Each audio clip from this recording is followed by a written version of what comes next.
candle flew from her hand the moment the floor gave way beneath her. She did not scream. There was no time. 1 second, she was hurrying through the dark corridor of Thornvale Manor, a tray of medicine balanced carefully in her arms, and the next, the rotted floorboard cracked like a gunshot, and she was falling, tumbling sideways through a hidden doorway she never knew existed, crashing straight into something warm, solid, and very much alive. The tray shattered, glass spilled across the cold stone, and the candle rolled into the corner, guttering but still alive, throwing just enough gold light across the room for her to see exactly whose lap she had landed in. The Duke of Ravenscroft, Edmund Harlow. The man half of England pitied and the other half feared. The man who had not left this wing of the manor in 3 years. The man they said would never walk again. His dark eyes were open, wide, locked onto her face with an intensity that made her forget how to breathe. She scrambled to rise, her palms pressing against his knees, her heart hammering so loudly she was certain he could hear it. "Forgive me, Your Grace. I did not mean to. The floor. It's simply... I am so sorry." He did not speak. He only stared. And then, slowly, with the kind of stillness that made the entire room feel like it was holding its breath, his hand came up and closed around her wrist. Not roughly, not cruelly, just firmly, like a man who had forgotten what it felt like to hold something and was not ready to let go. "You're not leaving," he said. His voice was low, unused, rough like gravel wrapped in velvet. "Not yet." She froze. He looked down at his own legs. Something flickered across his face. Something raw and unreadable, like a door opening in a room that had been locked for years. And that was the moment everything changed. "Now, before we go any further, I need to ask you something. If you woke up one morning and discovered you could feel again after years of nothing, what would your very first words be? Drop your answer in the comments and tell us where you are watching from. It helps more than you know. And if this story is already pulling at your heart, please hit that subscribe button right now. Because, trust me, you do not want to miss what happens next. The rain had been falling since dawn. It came down in thin, cold sheets over the moors of Thornvale, soaking the gravel paths and turning the estate gardens into something that looked more like a painting left out in a storm. The great house stood against the grey sky, like a man bracing for a fight, its stone walls dark with wet, its many windows watching the countryside like eyes that never blinked. Ivy Crestwood did not notice the beauty of it. She never had time to. She was already late. Her boots clicked fast against the servants' corridor as she balanced the morning medicine tray with both hands, her dark hair pinned up in a practical knot that was slowly losing the argument with gravity. 3 hairpins had already surrendered to the morning rush. A 4th was threatening to follow. She had been at Thornvale Manor for exactly 47 days. She knew this because she counted them each night before she slept, the way a prisoner marks the wall. Not out of misery, out of gratitude. Every day she remained employed was a day her younger sister Bet had food on her plate and coal in the grate back in the village. That was the whole of it. That was everything. Ivy was not a lady's companion, not a governess, not a cook. She had been hired as an under-assistant to the manor's physician, old Dr. Perrin, who was half-deaf and entirely forgetful, and needed someone young enough to remember where he had put things. The role was not glamorous. She spent most of her hours measuring powders, boiling herbs, recording notes in a ledger with a pen that always needed re-inking, and carrying trays to patients who did not want to see her, and medicines to rooms where the curtains were always drawn. The Duke's wing was always the last stop. Everyone at Thornvale knew the rules about the Duke's wing. You knocked, you waited, you entered only if the gruff voice from within gave permission. You placed the tray on the table by the door. You did not look too long at the man in the wheeled chair by the window. You did not ask questions. You did not offer sympathy. You left quickly and quietly, and you were grateful he had not thrown anything. Edmund Harlow, the 8th Duke of Ravenscroft, was 31 years old, and in the opinion of nearly everyone who served him, he was the most difficult man alive. He had not always been this way. The older servants said so, in whispers, when they thought no one young enough to repeat it was listening. They spoke of a man who had once ridden his horse across the estate at full gallop, just for the joy of it, who had hosted dinners that lasted until 2 a.m, who had laughed, actually laughed, in a way that filled rooms. They spoke of this other Edmund Harlow with a kind of sad reverence, the way people speak of someone who has died, but whose body is still present. 3 years ago, there was an accident. A carriage, a ravine. The details were never fully spoken aloud, but the result was something everyone could see. The Duke had come home from that night unable to walk, and something else, something harder to name, had come home with him too. Something that sat behind his eyes and made them cold. Ivy did not know all of this in the morning. Everything changed. She only knew the rules. Knock. Wait. Enter. Tray on the table. Do not linger. She did not get the chance to follow any of them that morning. The corridor on the Upper East Wing was older than the rest of the manor. Everyone knew it. The housekeeper, Mrs. Dunford, had been requesting repairs to the floorboards for 2 full years, submitting written notes that disappeared into the estate's administrative silence. The wood near the hidden servants' passage had been softening slowly, quietly, the way things rot when no one is watching. Ivy was moving quickly. The tray was heavy. The light in the corridor was poor. The board gave way without a single sound of warning. There was no creak, no groan, no polite announcement of its intentions. It simply broke, cleanly and completely, and the floor opened beneath her left foot, and her balance, already compromised by the weight of the tray, surrendered entirely. She fell sideways. The hidden door, the one that connected the servants' passage to the Duke's private study, swung inward under the sudden pressure of her weight hitting it. She had not known the door existed. No one had told her. She crashed through it in a cascade of shattering glass, spilling medicine, and the bright, terrible sound of a silver tray bouncing off stone, and she landed, heart first and breathless, directly in the lap of Edmund Harlow. The silence that followed was so complete it seemed to have weight. Ivy lay stunned across him, her cheek pressed against his chest, her hands flat against his legs, the smell of spilled tincture sharp in the cold air. The candle she had been carrying had rolled to the corner and was still burning, bravely and absurdly, casting a small circle of gold light in the otherwise dark room. She could feel him breathing. She could feel that he was very still. She pushed herself upright, palms pressing against his knees, and looked up.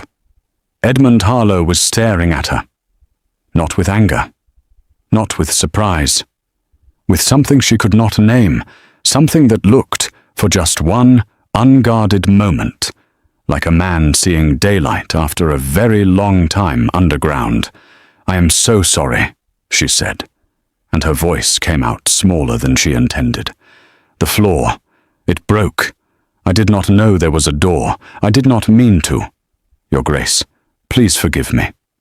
He still did not speak. She became very aware that his hand had come to rest against her arm. Not gripping, not restraining, just resting there, as though it had arrived without instruction from its owner.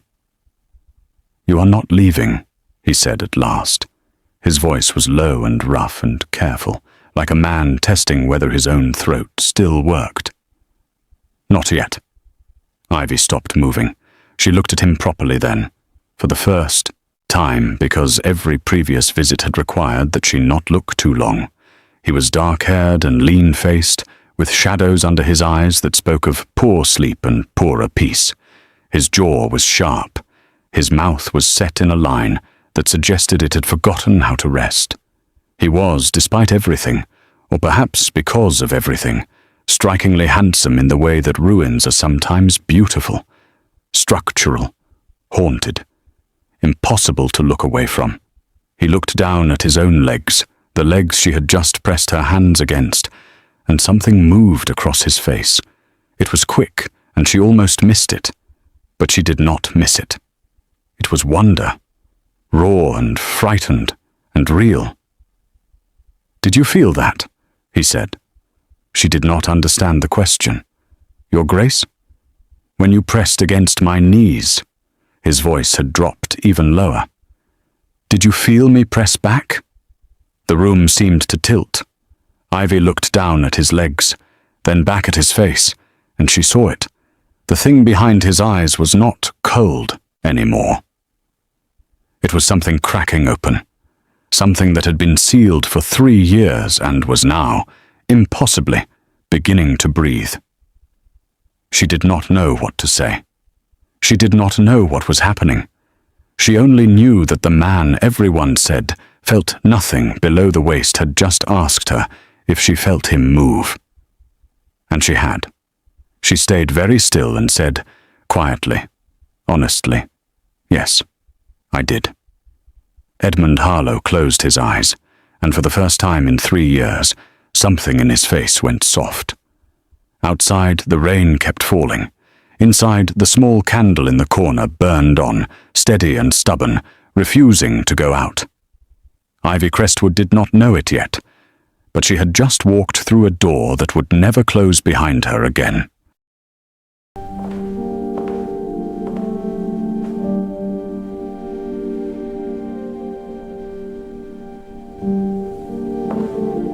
Dr. Perrin was not pleased.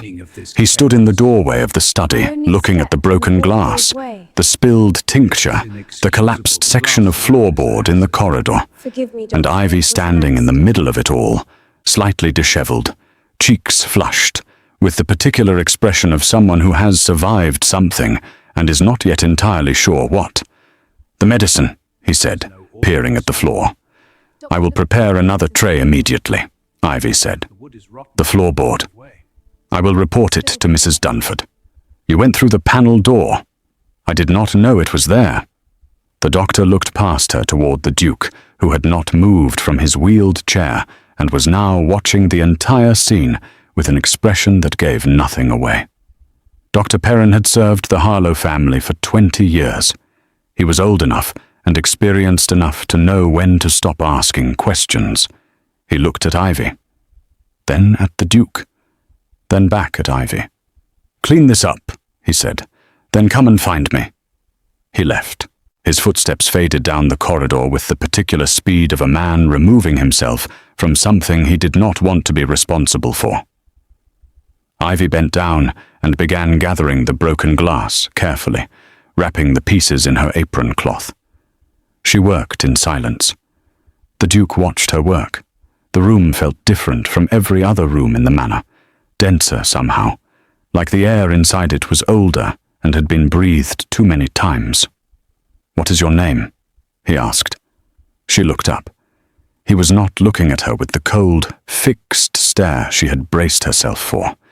He was looking at her the way a man looks at something unexpected that has arrived in a place where nothing unexpected ever happens.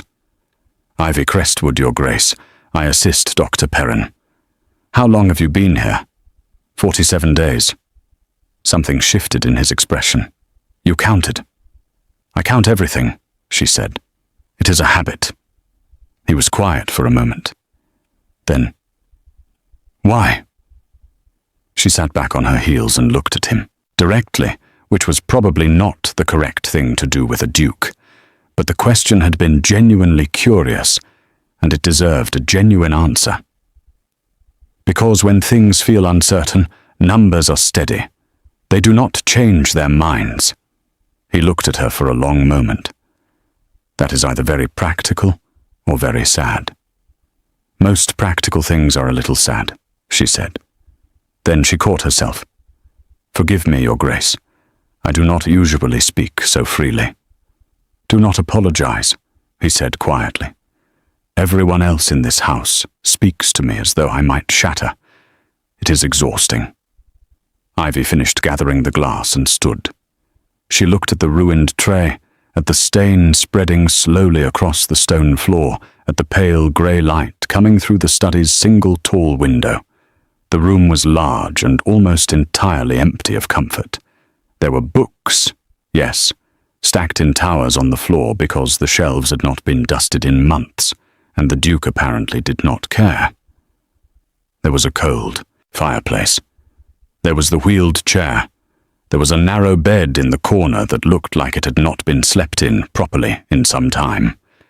And there was the man himself, sitting in the center of all that emptiness, like a king who had dismissed his entire court and was only now beginning to regret it. You said you felt something, Ivy said. She was not sure why she said it. It was not her place. It was possibly the most inappropriate thing she could have said. But the question had been sitting in her chest since he had asked it, and she could not carry it quietly anymore. Edmund Harlow went very still. I have not told anyone else that, he said. I know. I will not repeat it. Why not? It would be considerable gossip. I am not interested in gossip, she said. I am interested in whether it is true. He looked at her for so long that she started to feel warm across the back of her neck and had to resist the urge to check whether the fireplace had somehow lit itself. It has been happening for about 6 weeks, he said at last, and his voice was quiet in the way confessions are quiet, not soft, but careful. Small things. A pressure. A heat. I told Perrin. He was cautious. Said nerves can sometimes send false signals. Said not to hope. Did you hope anyway? No, he said. Then, yes. Privately. Ivy nodded slowly. That seems like the right answer. He tilted his head slightly. You are a very strange person to work for a physician. I have been told I am a very strange person in general. For a moment, the corner of his mouth moved. It was not quite a smile. It was the shape a smile makes when it has forgotten the steps and is trying to remember them from description alone. Ivy picked up the ruined cloth, folded it neatly, and set it on the edge of the empty shelf by the door. She should leave. She had already stayed too long. She had already said too much. Dr. Perrin was waiting, and Mrs. Dunford would need to know about the floor, and there were 3 other patients in the manor who needed their morning medicines adjusted. She turned toward the broken door. Miss Crestwood. She stopped. Come back this afternoon, he said, with the adjusted tincture. Dr. Perrin usually brings the afternoon medicine himself. Tell him I have requested you. She turned to look at him. He was watching her steadily, and there was something in his face that was new, something that had not been there before she fell through the door, a kind of alert attention, as though a light had been turned on in a room that had grown used to the dark. Yes, Your Grace, she said. She left. She walked back through the panel door, stepping carefully over the broken section of floor, and as soon as she was in the corridor and the door had swung shut behind her, she exhaled a breath she had apparently been holding for quite some time. In the Manor's kitchen, over a cup of tea she barely tasted, she told herself firmly that nothing unusual had happened. A floor had broken. She had fallen. She had made conversation which was impolite and probably unwise. She had been asked to return, which was simply a medical request and nothing more. She counted the tiles on the kitchen floor. There were 32 of them. Numbers were steady. They did not change their minds. But when she closed her eyes for a moment, she could still feel the weight of his hand resting against her arm. not gripping, not restraining, just resting there, warm and uncertain, like something that had reached out before its owner had thought better of it. 32 tiles. She opened her eyes. Down the long corridor of the West Wing, she could hear Mrs. Dunford already interrogating a footman about the state of the East Passage. She could hear the distant sounds of the Manor's daily rhythm, fires being built up, linens being beaten, horses being walked in the wet courtyard below. Thornvale was a house with many moving pieces, and she was one of the smallest of them. She thought about what he had said, about hoping privately, about nerves sending false signals, about everyone speaking to him as though he might shatter. Then she thought about his face, that fraction of a second when she had pressed her hands against his knees, and he had felt it. The way his eyes had gone wide and then gone inward, as though the sensation had travelled somewhere deep inside him and was still echoing there. She thought about a man sitting alone in a dim room for 3 years, telling himself not to hope, and hoping anyway. She finished her tea. She had work to do, but she was already, in some quiet and irrevocable way, thinking about the afternoon. Across the Manor, behind the closed door of his study, Edmund Harlow sat very still in his chair and looked at his own hands. His right hand, the one that had reached out and rested against her arm without his permission, or perhaps with a kind of permission he had stopped believing he still possessed. He had not touched another person, voluntarily, in 3 years. He had permitted Dr. Perrin to examine him. He had allowed servants to assist him when absolutely necessary. But to reach out, to choose contact, to place his hand against another person, because something in him wanted to, that had not happened since the night of the accident. He pressed his hand flat against his knee. Then he waited. There it was again. Faint. Like a word spoken in another room, muffled but present. A pressure. A signal. A thread of feeling in a body he had spent 3 years believing was broken past repair. He had told himself 100 times not to trust it. The doctor had been careful, had used words like unlikely and gradual and managed your expectations, which were the words medical men used when they didn't want to be held responsible for hope. But she had felt it too. She had said so directly, without fuss, without drama, without the careful tiptoeing everyone else in this house had perfected. She had looked at him and said, simply yes. He stared at the door through which she had disappeared. 47 days, she had said. She had been in this house 47 days, and he had not known she existed. He had not known her voice, or her directness, or the particular way she looked at a person, as though she was genuinely, practically, unsentimental, interested in the truth of them. He thought about what she had said, about numbers being steady, about practical things being a little sad. He thought, for the first time in a very long while, that the afternoon could not come quickly enough. She almost did not go back. Not because she did not want to. That was exactly the problem. She wanted to, and wanting things that had nothing to do with survival was a luxury Ivy Crestwood had trained herself out of a long time ago. She stood outside the kitchen with the freshly prepared tray in her hands and had a very firm, very sensible conversation with herself. He was a duke. She was the assistant to an aging physician. He was recovering from a serious injury. She was there to deliver medicine, not conversation, and certainly not whatever that had been this morning, that strange and too warm exchange that had left her counting kitchen tiles like a woman trying to hold herself together at the seams. Dr. Perrin had raised an eyebrow when she relayed the Duke's request. Just one eyebrow. It was the most expressive thing the old man had done in weeks. He asked for you specifically, Perrin had said. Yes. Edmund Harlow asked for a specific person.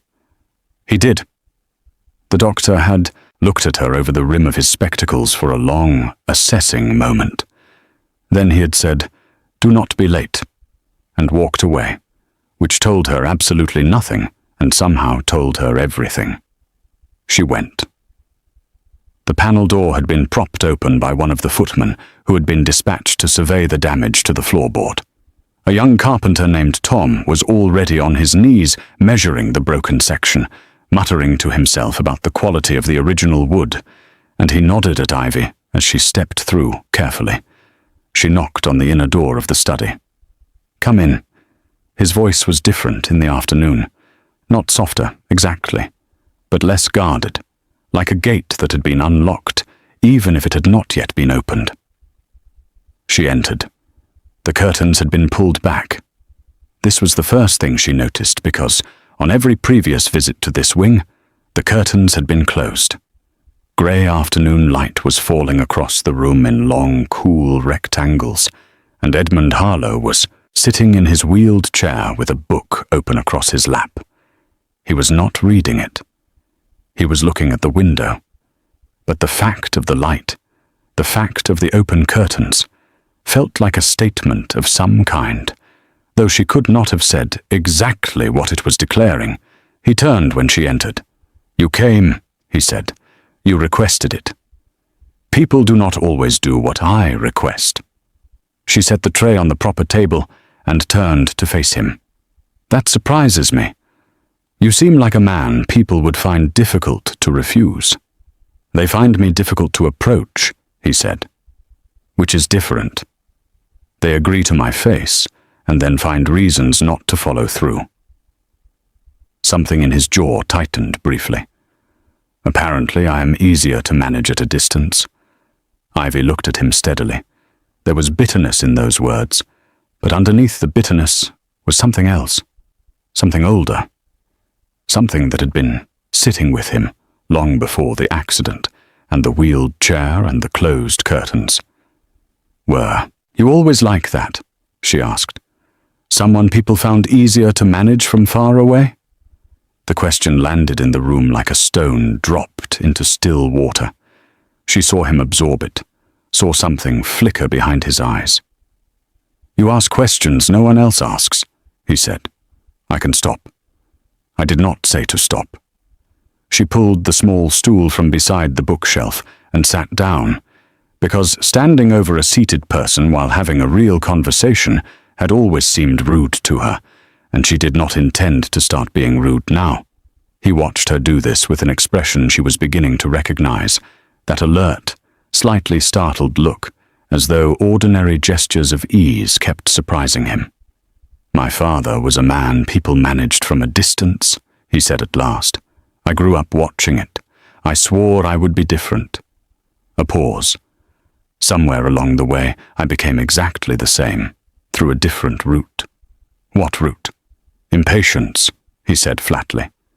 "I had no tolerance for pretense, for people who said one thing and meant another, for drawing rooms full of performance. I was too blunt, too demanding. It drove people away, and eventually I stopped noticing the distance because I had convinced myself I preferred it." He said all of this with the kind of directness that told her he had not spoken it aloud before, but had been carrying it, fully formed, for quite some time. "And now," she said quietly. He looked at the window. "Now I have had 3 years of the distance I convinced myself I wanted, and it turns out I was lying to myself." The room was very quiet. Outside, the rain had stopped. The grounds of Thornvale were visible through the window, wet and green and steaming faintly in the thin afternoon light. A gardener was working near the stone wall at the far edge, small and distant, and somewhere in the house a clock was ticking. "Can I see something?" Ivy said. He looked back at her. She stood, moved to stand directly in front of him, and crouched down so she was at his eye level. This was, she was aware, highly irregular. She was also aware that she no longer particularly cared. "May I?" she said, and gestured toward his knee. Something passed over his face. not suspicion. Something more like the expression a person makes when they are bracing for a disappointment they have already survived 100 times and are preparing to survive again. "Yes," he said. She placed both hands flat against his knees, the way they had landed that morning without planning or permission. She pressed gently and waited. 3 seconds. 4. 5.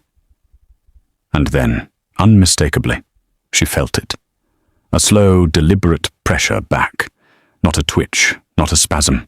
Not the random misfire of damaged nerves that Dr. Perrin had warned against interpreting too broadly. This was intention. This was a man pressing back because he chose to. She looked up. Edmund Harlow was gripping the arms of his chair so hard his knuckles had gone white. His face was rigid with the effort of containing something enormous. His eyes were bright in a way she hadn't seen in any living face before, that particular brightness that lives right on the border between joy and terror. "That is not a false signal," she said. "No," he said. His voice had gone rough.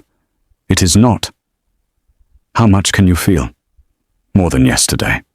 He exhaled slowly. "Much more than last week." "Edmund," she said.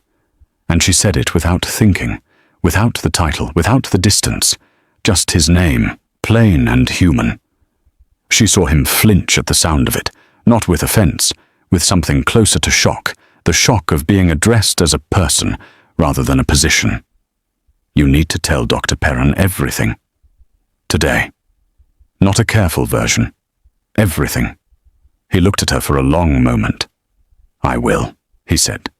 "If you stay while I do." She should have said no.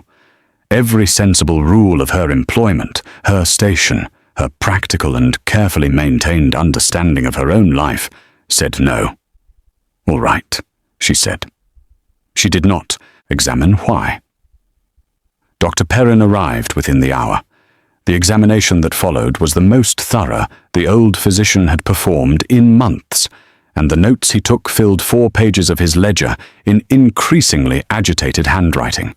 He tested pressure response, heat response, and range of movement in a quiet, methodical frenzy, and when he finally set down his pen and looked at Edmund Harlow over his spectacles, his expression was one Ivy had never seen on him before. "This is real," Perrin said, in the tone of a man who had spent 20 years being cautious and was now reckoning with the cost of that caution. "This is genuine recovery. Significant. I do not fully understand it." Edmund said nothing. He was looking at Ivy. "Can he walk?" Ivy asked.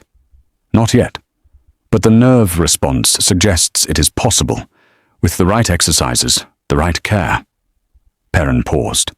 "It will take time. It will be painful. There are no guarantees." "I understand," Edmund said. "Do you?" the doctor said, with unexpected sharpness. "Because hope is a dangerous thing in this situation. If you build it too high and the progress stalls, the fall is brutal. I have been on the floor of that fall for 3 years," Edmund said quietly. "I am not afraid of it." Perrin gathered his things, gave Ivy a long look she could not fully interpret, and left. The room settled into silence again. Ivy stood by the window, looking out at the wet grounds. She could feel Edmund watching her. She had been aware of his gaze for the better part of the last 2 hours, steady and deliberate, the way a man looks at something he is trying to memorize. "Why did you agree to stay?" he asked. She considered lying. She considered something polite and practical about medical procedure. "Because someone should be here when good news arrives," she said, "and it seemed like you had been alone when the bad news came often enough." The silence that followed was different from the others. Warmer. Heavier in a way that was not uncomfortable. "Miss Crestwood," he said. She turned. He was looking at her with that open, unguarded expression that still startled her every time it appeared on a face so accustomed to being closed. "Thank you," he said. 2 words. plain and direct. But the way he said them made them feel like something much larger, something that had been waiting a long time to be given to the right person. She nodded once, picked up her empty tray, and left before her expression could tell him anything she was not ready to say. She did not sleep well that night. She lay in her narrow bed in the servants' quarters and stared at the ceiling and thought about the pressure of his hands through his knees, about the brightness in his eyes, about the way he had said her name, not Miss Crestwood, but her name, Edmund, the way she had said his, without armor, without distance, like two people in a room with no audience and no performance required. She thought about his face when Perrin had said, "Genuine recovery." She thought about a man sitting alone in the dark for 3 years, managing the distance he had created, paying for it every single day, and refusing to let anyone see the cost. She turned onto her side and counted the nails in the wooden wall panel beside her bed. 14 nails. It did not help as much as usual. 3 weeks passed. They were the strangest 3 weeks of Ivy's life, and her life had not been short on strangeness. Every afternoon, she brought the medicine tray to the Duke's study. Every afternoon, she stayed longer than the medicine delivery required. Dr. Perrin had, with great and deliberate tact, begun finding reasons to send her in his place, and had stopped making any comment about it whatsoever, which was its own kind of commentary. The exercises began in the second week. Perrin designed them, careful and precise, and Ivy administered them because Edmund refused to do them when the doctor was present and watching with his cautious, measuring eyes. With Ivy it was different. With Ivy he would work until sweat stood on his forehead and his hands shook against the arms of the chair, and he had pushed past every limit Perrin had set, and she would simply be there, steady and present, handing him water and saying nothing dramatic and treating his effort like the ordinary, remarkable thing it was. He could feel his left leg completely now. The right was following, slower, like a man waking up reluctantly from a long sleep. On the 14th day, he lifted his left foot off the footrest of the wheeled chair. Just an inch. Just for a moment. But he lifted it under his own power, and when he set it back down, his head dropped forward, and he pressed the heels of his hands against his eyes. And Ivy stood 3 feet away and didn't say anything, because there are moments that belong entirely to the person living them and require nothing from anyone else. After a long moment, he looked up. His eyes were red at the edges. He was not a man who cried easily, she had learned. He was a man who felt things at an enormous depth and then kept them below the surface through sheer force of will. But the surface was cracking. 1 inch, he said. 1 inch, she agreed. It is nothing. It is everything, she said. And you know it. He looked at her, and something moved through his expression that she had no name for yet. Something that made her chest feel too small for everything it was trying to hold. But there were complications. There were always complications. The first arrived on the 15th day in the form of Lord Desmond Cale, Edmund's cousin, and, in the absence of a direct heir, the man who stood to inherit the Ravenscroft title and estate if Edmund died without issue. Lord Cale was 40, trim, carefully dressed, and possessed of the particular charm that belongs to people who have practiced it so thoroughly it has replaced anything genuine underneath. He arrived at Thornvale without announcement on a grey Tuesday morning, striding through the entrance hall with the comfortable authority of a man who already thought of the place as his, and within an hour of his arrival, the temperature of the entire manor seemed to drop by several degrees. Ivy encountered him in the east corridor. She was carrying the afternoon tray. He was walking, with his hands clasped behind his back, inspecting the paintings on the wall with an appraiser's eye rather than an admirer's. He turned when he heard her footsteps and looked at her, the way men of his kind often looked at women of her station, with a sliding, assessing attention that took inventory without asking permission. "You," he said pleasantly. "What is your function here?" "I assist Dr. Perrin, my lord." "Ah." He tilted his head slightly. "You are the one Edmund has been requesting." Something about the way he said it made the back of her neck prickle. Not the words, the tone, the subtle weight he placed on the word requesting, as though it meant something other than what it said. "I administer the Duke's afternoon treatment," she said evenly. "Of course you do," Cale said, and smiled. The smile did not reach his eyes by some distance. How convenient that he has taken such a personal interest in his own recovery. He was entirely indifferent to it for 3 years. No, we all tried. His mother wrote.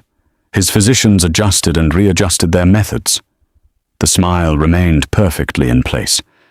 And then a girl with a medicine tray appears, and suddenly he is interested in getting better. Ivy held the tray steadily and said nothing. "I am not making an accusation," Cale said, with the ease of someone who is absolutely making an accusation. "I simply find it interesting. People in positions of vulnerability can be influenced in unexpected ways. Attachments form. Dependence can masquerade as progress." He paused. "I would hate for my cousin to be taken advantage of in a moment of weakness." "I would hate that too," Ivy said. "My lord." She held his gaze for exactly long enough to be clear that she had heard everything he had not said, then walked past him and continued down the corridor. Her hands were perfectly steady. The rest of her was not. She told Edmund about the encounter that afternoon. She did not intend to. She had planned to say nothing, to carry it alone, to manage it the way she managed most things, by herself and in silence. But he asked her, the moment she entered, why she looked like she was holding something heavy, and she had discovered over 3 weeks that she was almost constitutionally incapable of lying to this particular face. She told him everything Cale had said, all of it. The words and the tone and the smile that was not a smile. Edmund listened without interrupting. His face went very still in the way it went still when something was making him deeply, quietly furious. When she finished, he was silent for a moment. "He said you were taking advantage of my vulnerability," he said. He implied it. "What did you say?" "Nothing useful. I agreed that I would hate for you to be taken advantage of, and then I left." Edmund looked at her for a long moment. Then he said, quietly and without any drama at all, "You are the only person in this house I trust." The words fell into the room and sat there. Ivy felt them land somewhere deep inside her chest, in a place she had been careful to keep empty. "That is because I am the only person in this house who treats you like a person," she said carefully. "That is not a difficult standard to meet." "You are wrong," he said. "It has proven extremely difficult. You are simply making it look easy." She looked away, out the window, at the grounds where 2 of the stable hands were working with a young horse in the far paddock, patient and methodical. "Cale wants you to dismiss me," she said. "Cale wants many things that are not going to happen. He has influence. He is your heir. If he raises concerns with the estate board or with your family's solicitors, he can raise whatever he likes," Edmund said, and there was an edge in his voice now, the first edge she had heard directed outward rather than inward. A man who had spent 3 years turned against himself, finally finding a different direction for the force of him. "He has been waiting for 3 years for me to die or surrender the title. He's going to be disappointed on both counts." Ivy turned back to face him. He was gripping the arms of his chair, but it was different from the way he had gripped it during the exercises. Not effort this time, but decision. "Stand up," she said. He looked at her sharply. "Right now," he said. "Right now." Her voice was calm and completely serious. "Not because of Cale, not to prove anything to anyone else. Because you can. I have watched you for 2 weeks. I know what your body can do. You have been waiting for the right moment, and you will keep waiting forever unless someone tells you the moment is now." His jaw tightened. Perrin said not yet. Perrin said be careful. He did not say never. There is a difference. She moved forward and stood directly in front of him. "I will be right here. You will not fall. And if you do, I will catch you. But you are not going to fall." A long silence. Edmund looked at her face. She looked back at him. She could see the war in him, the 3 years of bracing for disappointment, doing battle with something newer and rawer and more dangerous. She could see the man who had hoped privately fighting the man who had learned to expect nothing. Then, slowly, Edmund Harlow placed both hands flat on the arms of his chair, and he pushed. His legs shook. His entire body shook. Ivy stepped forward instinctively, one hand braced at his arm, not holding him up, just present, just there. His breath came out hard and fast, and his teeth were set together, and every muscle in his face and neck was straining with the effort of it. He rose. Not all the way. Not fully upright. But he rose, halfway from the chair, suspended between sitting and standing, weight on his own legs, trembling but there, present, bearing him. For 4 seconds he held it. Then his legs gave in, and he dropped back into the chair hard, breathing like he had run a mile, head back, eyes closed. Ivy stood in front of him, with her heart hammering somewhere in her throat. Then Edmund Harlow opened his eyes. He looked up at her from the chair, still breathing hard, and something in his face had broken open entirely, something that couldn't be closed back up, and didn't want to be. His eyes were bright and fierce and frightened and alive, more alive than she had ever seen in any person, the look of someone who had just touched something they believed was gone forever. His hand came up and caught her wrist. Not rough, not gentle either. Just absolute. "Ivy," he said. His voice was shaking. She looked down at him, and Edmund Harlow, the 8th Duke of Ravenscroft, the man who had not chosen to touch another person in 3 years, the man who had mastered the management of distance and silence and the performance of not needing anyone, looked up at her from the chair where he had just stood on his own legs for the first time since the accident, and said it, low, certain, with the particular quality of a declaration that has been forming for 3 weeks in the bones of a man who does not say things he does not mean. "You are mine." 3 words, not a question, not a request. The statement of a man who has just discovered something true about himself and has chosen, for the first time in a very long time, to say it out loud. Ivy did not move. She stood in the afternoon light with his hand wrapped around her wrist and his eyes on her face, and the words still ringing in the room like a bell that had not been struck in years. She should have corrected him. She should have pulled her hand back gently and reminded him of every distance between them, of title and station, and what was possible and what was not. She did none of those things. She looked at him for a long, still moment. And then, very quietly, she said, "That is not something you get to simply decide." He held her gaze. "I know," he said. "I intend to earn it." Outside the window, the young horse in the paddock had finally stilled beneath the stable hand's patient touch, standing quiet and trusting where it had been wild and frightened an hour before. Inside, the clock on the mantel kept ticking, and Ivy Crestwood stood in the fading afternoon light with a duke's hand around her wrist and a declaration in the air between them, and felt with terrifying clarity that the numbers she had been counting to keep herself steady had just stopped being enough. The Manor knew before anyone said a word. That was the nature of great houses.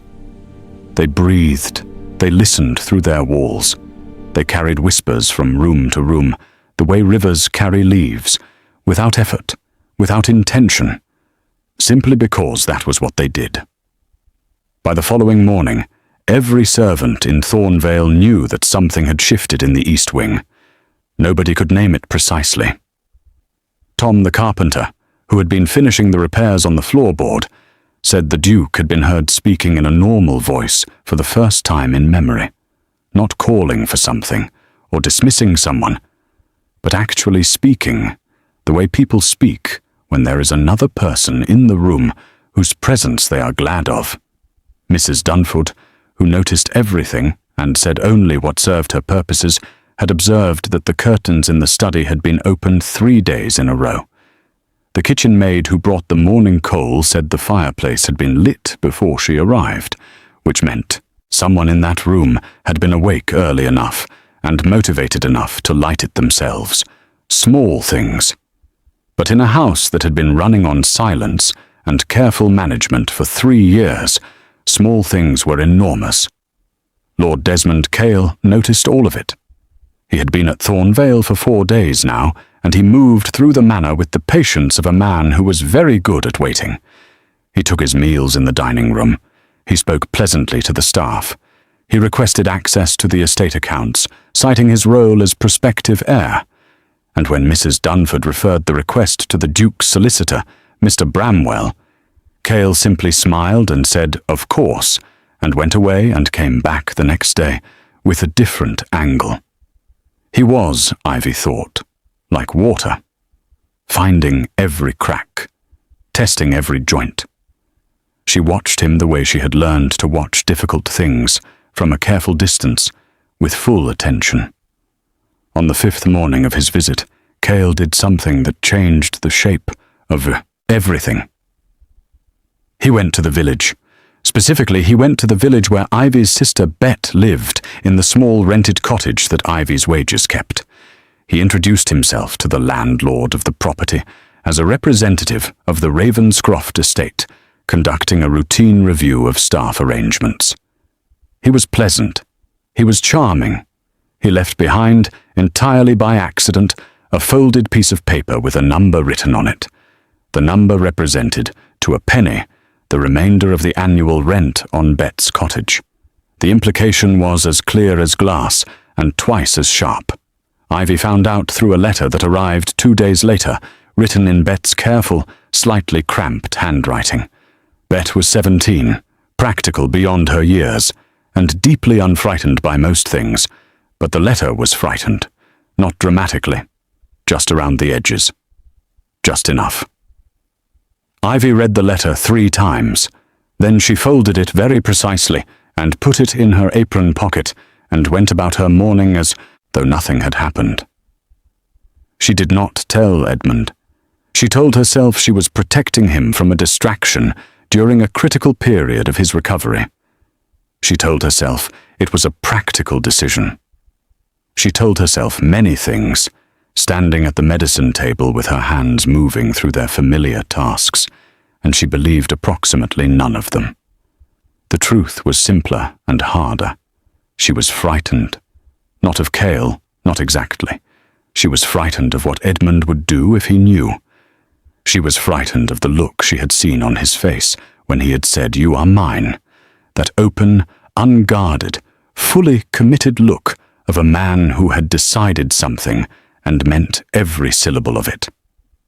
She was frightened of how much she wanted to simply hand him the letter and watch him handle it, which was the precise kind of wanting that she had spent her whole life training herself not to feel. She had no business wanting to be handled by anyone. She had Bet to think about. She had her position. She had her 32 kitchen tiles and her 14 nails and the numbers that were supposed to keep her steady. She avoided the study that afternoon. She sent a message through the housemaid saying Dr. Perrin would be attending instead, citing a preparation requirement for the evening medicine. It was not entirely a lie. She did prepare the evening medicine. She also sat in the small preparation room off the kitchen for 2 hours afterward, doing absolutely nothing, which was so unlike her that the kitchen maid who came in for a ladle stopped and stared. Edmund sent a note back within the hour. She almost did not open it. She opened it. It said, in handwriting that was bold and slightly impatient, "I know you are avoiding this room. Whatever has happened, come and tell me. I am not made of glass, and I am tired of being managed." She pressed her thumb against the words, and felt something in her chest pull tight and then release, like a knot coming undone against its own better judgment. She went. He was not in the wheeled chair when she entered. He was at the window, standing, holding the frame with one hand for balance, but standing, upright, on his own legs in the afternoon light. He had clearly been working at it for hours. He was pale with the effort of it. He was also, unmistakably, refusing to sit back down before she saw him. She stopped in the doorway. He turned his head and looked at her, and she looked at him, and for a moment neither of them said anything at all. "Show off," she said finally. Something that was almost a laugh crossed his face. "Come in and close the door." She did both. She told him about Cale, about the village visit, about the letter. She handed him the folded paper and watched him read it, watched his jaw set and his eyes go cold in a very specific way, not the cold of 3 years ago, not the inward cold of a man turned against himself, but an outward, directed, entirely purposeful cold, the cold of a man who has just identified the thing he intends to remove from his life. "He threatened your sister," Edmund said. Very calm, very quiet, the quietest kind of dangerous. He implied a threat. He did not make one explicitly. He went to your sister's home and left a number beside her rent. Edmund set the letter down on the windowsill. That is a threat. The fact that he used a number instead of words does not make it a courtesy. I know. Why did you not tell me immediately? She looked at him. Because I was afraid of what you would do. You were afraid I would handle it. I was afraid I would let you. She said it quietly, but without flinching. And I have been handling things by myself for a long time. Letting someone else handle something feels a great deal like falling, and I do not have a very good recent history with falling. It tends to land me somewhere unexpected. He looked at her for a long moment. The window light was behind him, and his face was in partial shadow, but she could see his expression clearly enough. It was not impatient. It was not frustrating. It was something much more careful and much more deliberate. "Ivy," he said, "look at where the last fall landed you." She opened her mouth. She closed it again. He pushed off from the window frame and took a step toward her, his first, full, unassisted step, slow and effortful and completely intentional, and then another. And then he was standing 2 feet away from her, without holding anything, slightly unsteady, enormously present. "I am not going to take anything from you," he said. "Not your independence, not your sister, not the way you count things when you are frightened, or the way you say uncomfortable truths to people who need to hear them." His voice was low and steady. "I am asking you to let me stand beside you, not in front of you, beside you." Ivy looked up at him. He was tall. She had not fully appreciated how tall until this moment, standing without the chair, filling the space differently, all of him present and upright and looking at her with those dark eyes that had stopped pretending to be cold. "Cale will not stop," she said. "He wants this estate. He wants your title. And right now he has decided that the clearest path to both of those things runs through me." "Then we remove the path," Edmund said simply. "How?" "By making it irrelevant." He reached out and took her hand. Not her wrist this time. Her hand, properly, his fingers closing around hers with the deliberate care of a man handling something he values. "Marry me." The room went absolutely still. Ivy stared at him. "That is," she said carefully, "a very dramatic solution. It solves the problem entirely. You become the Duchess of Ravenscroft. Cale's leverage over you disappears. Your sister is secure. The estate is beyond his reach." He paused, "and I get to stop pretending I have not been thinking about this for 3 weeks. You have been thinking about this for 3 weeks. Since approximately the 4th day," he said, "when you told me that practical things were a little sad and then looked embarrassed for having said it." Ivy looked at their joined hands, then at his face, then at the window behind him, where Thornvale's grounds stretched wet and green in the afternoon light. "Edmund," she said, and she said it the same way she had said it the first time, plain and human, without armor. "You cannot marry someone because they fell into your lap." "I am not," he said. "I am marrying someone because she walked into a room where everything was dark and proceeded, without fanfare and without asking for anything in return, to make it lighter." The falling was incidental. She felt something in her chest crack open the way ice cracks in spring, not breaking, but releasing, the sound of something that has been held rigid for too long, finally deciding it no longer needs to be. "I will need time," she said. "You have it. I will need to speak to Bet. Of course. And I have conditions. Name them. I remain who I am. I do not become someone managed and displayed and quieted into an appropriate shape for drawing rooms." She held his gaze. "I count things. I say uncomfortable truths. I will absolutely argue with you. I am counting on all 3, he said, and this time the corner of his mouth did not just move. It completed itself. A real smile, full and unguarded, the smile of a man who has found something he was not sure still existed and is holding it with both hands. Ivy looked at him for a long moment.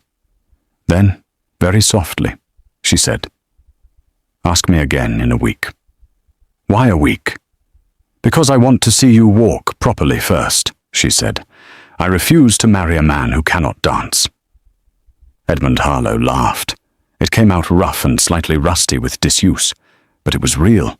It was full. It filled the room the way the older servants had once described, and it was the most beautiful sound Ivy had ever heard in her life, and she was absolutely not going to tell him that today. She squeezed his hand once and let go, and went to the medicine tray to begin the afternoon treatment, and behind her she could hear him lowering himself carefully back into the chair, still breathing with the effort of standing, and outside the window, the grounds of Thornvale were catching the last of the afternoon light, gold and wet and quietly magnificent. She allowed herself, with her back to him and her hands on the tray, one small, private, unguarded smile. Then she turned around and got to work. Downstairs, Lord Desmond Cale was writing a letter to the family solicitor. He wrote carefully. He chose his words with precision. He outlined his concerns about the Duke's state of mind, about undue influence from a member of staff, about the potential for decisions made during a period of medical vulnerability to be later contested. He signed it with a flourish, sanded it, and sealed it. He did not know, as he handed it to the footman for dispatch, that the footman's name was George, and that George had worked at Thornvale for 11 years, and that George had been present the night the Duke's carriage had come back from the ravine, and that George had been one of the people who had carried Edmund Harlow through the front door and up the stairs, and that George was not, under any circumstances, going to let that letter leave the estate. Some loyalties run deeper than position. The letter never reached the solicitor. The week passed, the way extraordinary weeks do, faster than it should have and slower than it felt, each day dense with small things that were not small at all. Edmund walked the length of his study on the third day, 12 feet from the window to the door, unassisted, with Ivy standing at the far end, watching him with her arms crossed, and her expression professionally neutral, and her eyes giving away everything. On the fourth day, he walked into the corridor. On the fifth day, he reached the top of the staircase, and stood there looking down the length of Thornvale's grand entrance hall, and Ivy stood beside him, and neither of them spoke for a long time, because some things do not need commentary. Mrs. Dunford was the first to see him in the hallway. She was crossing the entrance hall below with a stack of linens, and she looked up and stopped completely still, the linens held against her chest, and her face did something complex and quiet that she covered quickly and professionally, but not quickly enough. "Good morning, Your Grace," she said. "Good morning, Mrs. Dunford," Edmund said. His voice carried down the staircase clearly and easily. "I believe the east drawing room needs to be reopened. We will be having guests this week." Mrs. Dunford blinked once. "Yes, Your Grace." "Of course, Your Grace." She walked away with the particular rapid purposefulness of a woman who is going to tell everyone in the kitchen exactly what she just saw and needs to do it immediately. The guests Edmund had in mind were specific. The first was his mother, the Dowager Duchess Margaret Harlow, who had been writing letters to Thornvale for 3 years that had gone largely unanswered, and who arrived 2 days later in a state of carefully restrained anxiety that dissolved the moment she saw her son standing in the entrance hall to receive her, into something that was not restrained at all. She crossed the hall and took his face in both her hands, the way mothers do when they have been frightened for a long time, and Edmund let her, which was its own kind of miracle for a man who had spent years keeping people at managed distances. "You are standing," she said. "I am standing." "Edmund." Her voice broke on his name, just once. Then she collected herself with the particular steel of a woman who has run a ducal household for 40 years, and lifted her chin and said, "You look dreadful. Have you been sleeping?" "Better recently," he said. "Good." She looked past him and found Ivy standing a few feet back, correctly positioned, appropriately quiet, giving the reunion its proper space. The Dowager looked at Ivy with the sharp, comprehensive attention of a woman who has been evaluating people her entire adult life, and is very good at it. "This is Miss Ivy Crestwood," Edmund said. "She assists Dr. Perrin." "Does she?" said the Dowager, in a tone that contained an entire conversation's worth of observation, compressed into 2 words. "She has been instrumental in my recovery," Edmund said. "I am certain she has," said the Dowager with perfect composure, and extended her hand to Ivy. "Miss Crestwood, I am very pleased to meet you." Ivy took her hand. "Your Grace, I hope the journey was comfortable." "It was long, and the roads were dreadful, and I do not care in the slightest." She kept hold of Ivy's hand for a moment longer than a greeting required, and looked at her very directly. "Thank you," she said. Quietly. Just those 2 words, the same 2 words her son had said weeks ago in a dim study. But from a mother's mouth they carried a different weight entirely, the weight of 3 years of letters and silence and praying in the dark that something would change. Ivy nodded once, because there was nothing adequate to say. And that was all right. The second guest arrived the same afternoon, and was not invited. Lord Desmond Cale had been at breakfast when the Dowager's carriage arrived, and he had watched from the window, with his tea cooling in his hand and his face, doing very careful, very controlled things. He appeared in the drawing room an hour later, looking entirely unruffled. He stopped when he saw Edmund standing by the fireplace, not sitting, standing.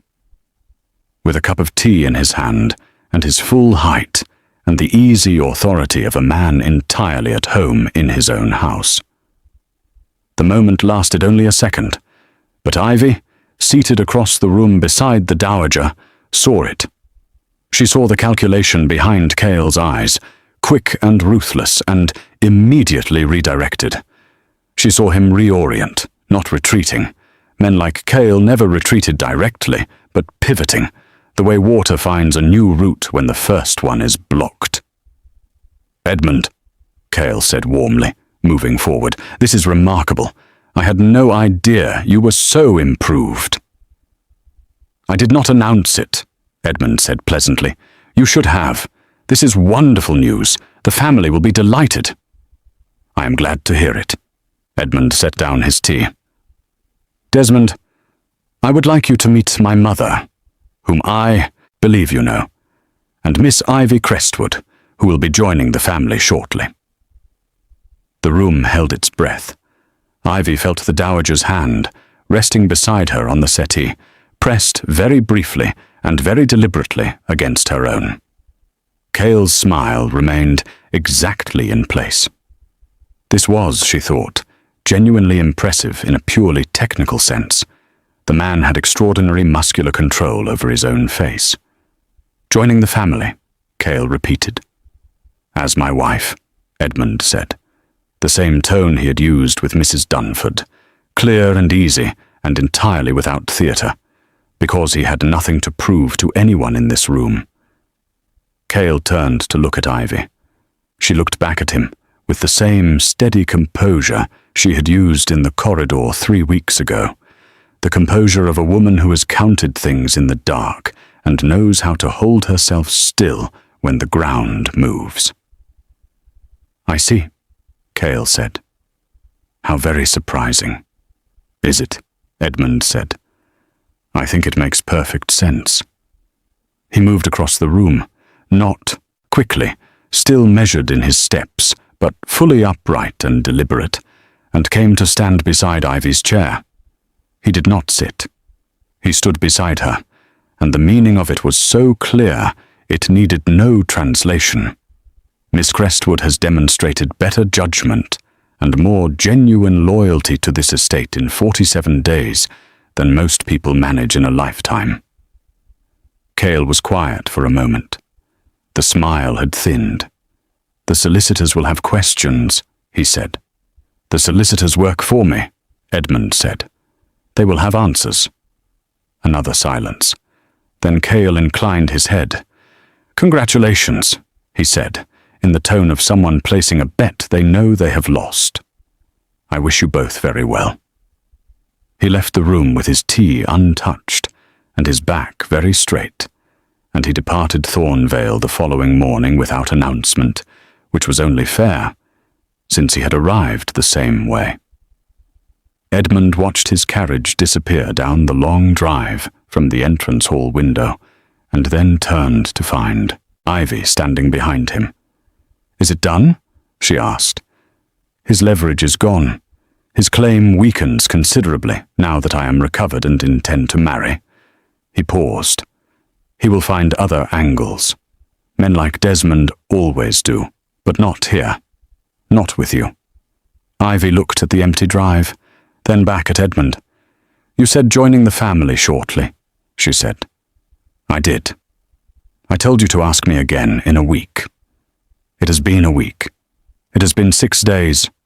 Close enough." She looked at him. He looked at her. Behind them, in the drawing room, they could hear the dowager speaking to Mrs. Dunford with the focused efficiency of a woman who had already decided that the east wing needed new curtains and a proper airing and possibly a complete redecoration, which was her way of saying she was staying. "Edmund," Ivy said. "Yes." "Can you dance yet?" He considered this seriously. "I can walk without assistance. I can manage stairs. I cannot yet waltz. That was my condition." "I know." He took her hand, the same way he had taken it a week ago, deliberately and with care. "I am prepared to negotiate on the dancing. I will waltz with you at our wedding. I give you my word, even if it kills me, which it may." Ivy felt the smile arrive before she could stop it. She did not try to stop it. She was tired of stopping things that deserved to happen. "Your word as a duke?" she said. "My word as a man," he said, "which I have been reliably informed is worth considerably more." She looked at him for a long, full, unhurried moment. She thought about 47 days, and broken floorboards, and candles burning in dark rooms, and a man who had hoped privately, and a woman who had counted things to stay steady, and how both of those habits were, at their heart, the same habit dressed in different clothes. She thought about Bet, who was safe, who was already writing letters, asking when she could come and see the famous manor she had been hearing about. She thought about the numbers she had counted in, the dark, which had gotten her through some very cold and very difficult years, and which she was not going to stop counting, but which she was no longer going to count alone.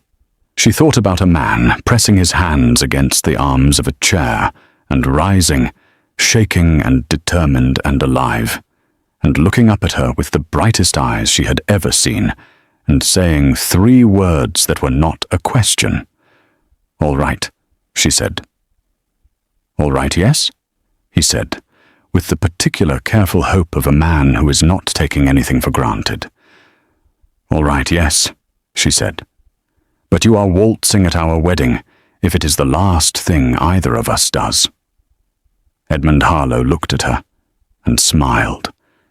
The real smile, the full one, the one the older servants had spoken of in whispers, the one that filled rooms, and she felt it fill this one, felt it fill her, warm and irrevocable, and entirely hers. He lifted her hand and pressed his lips against her knuckles, slow and deliberate. And when he raised his head, his eyes were dark and steady, and holding her with the same quality they had held her from the very first day, like a man who has found something true and intends to keep it. "You came through a broken door," he said, quietly, "and everything that was broken in this house started becoming whole." Ivy looked at him. Outside, Thornvale's grounds were catching the last gold of the afternoon, the wet grass bright, the stone walls warm, the long drive empty now where Cale's carriage had been, the landscape open and clear and belonging entirely to the 2 of them and the life they were going to build in it. "I fell," she said. "You landed," he said. "There is a difference." She laughed. It came out soft and genuine and surprised, the way real laughter does, and Edmund kept hold of her hand and looked at her laughing like a man who has just discovered that 3 years of silence was worth it for the sound of this specific laugh in this specific room. Behind them, the dowager appeared in the drawing-room doorway, assessed the scene with one swift glance, and said to no one in particular, "Someone open the rest of the curtains. This house has been dark quite long enough." The footman moved. Light came in. All of it. All at once. 6 months later, Thornvale Manor hosted a wedding. It was not a small affair, because the Dowager Margaret Harlow did not believe in small affairs, and Mrs. Dunford had 3 years of suppressed domestic energy to release into floral arrangements, and the kitchen had been preparing for approximately 4 weeks with the intensity of a military campaign. Bet Crestwood, who was 17 and entirely unintimidated by duchesses or grand staircases or anything else Thornvale had to offer, stood beside her sister in the small dressing room and pinned the last of Ivy's hair into place with the focus of someone who had been practicing this specific task for months. "Are you frightened?" Bet asked. "No," Ivy said. Then, "A little?" "Good," said Bet. "It would be strange if you weren't." Ivy looked at herself in the glass. The woman looking back at her was, she thought, recognizably herself. Not transformed, not costumed, Just herself, carefully dressed, with her dark hair up and a very small, very private expression on her face that she could not entirely control. "He is going to cry," Bet said wisely. "He absolutely is not." "He is." Edmund did not cry, but when Ivy came down the staircase of Thornvale's entrance hall, and he turned to look at her from where he stood at the bottom, standing without assistance on the legs that had come back to him, standing in his own house, on his own feet, to receive the woman who had walked through a broken door and refused to walk back out again. His face did something that was the precise equivalent of crying without any of the actual tears, and several of the senior staff had to look away to collect themselves. He took her hand at the bottom of the staircase. He looked at her face. "Hello," he said, which was not particularly eloquent for a man who had spent 3 years alone with his books, but it was sincere, and she had always valued sincerity above eloquence. "Hello," she said back. They were married in the Thornvale chapel, with the dowager in the front row, and Bet attempting to maintain dignity in the second, and George the footman doing absolutely nothing of the sort in the third. Dr. Perrin, who had been invited as a guest and was now regretting not bringing a second handkerchief, sat in the fourth row and thought about nerve response and false signals, and a young woman who had asked, simply and directly, "Is it real?" and a man who had said yes for the first time in years. At the wedding breakfast, Edmund danced with his wife. Not perfectly. His right leg was still finding its full strength, and he moved with a care that would have been imperceptible to anyone who had not watched him learn to walk again. But Ivy knew, and he knew she knew, and in the middle of the waltz, she looked up at him, and he looked down at her. And they were, for that moment, the only two people in the room. "You waltzed," she said. "I told you I would. You look like it might actually kill you." "It might," he said. "I find I do not care." She laughed. He pulled her slightly closer, not scandalously, just perceptibly, just enough, and she let him, and they turned together in the light of the room, where the curtains were all open and all the candles were lit, and the long, dark quiet of 3 years was over. Across the room, Bet was eating an enormous amount of cake and telling George, the footman, everything she knew about numbers being steady, which turned out to be quite a lot, having been told it regularly by her sister for years. The dowager watched her son dance with his new duchess and allowed herself, in the private space behind her careful expression, to feel the full weight of her gratitude, not just for the recovery, not just for the wedding, but for a broken floorboard and a girl with a medicine tray who had not known when to be afraid and had not been manageable from a distance and had brought light into a room that had forgotten it was dark. She raised her glass to no one in particular. Outside, Thornvale stood against the evening sky, warm and lit from within, its many windows glowing the color of candlelight, its long drive open and welcoming, its stone walls no longer bracing against anything but simply standing, the way things stand when they are no longer afraid. Inside, a duke and his duchess turned slowly in the center of a bright room, and the house breathed around them, and everything that had been broken wasn't broken anymore.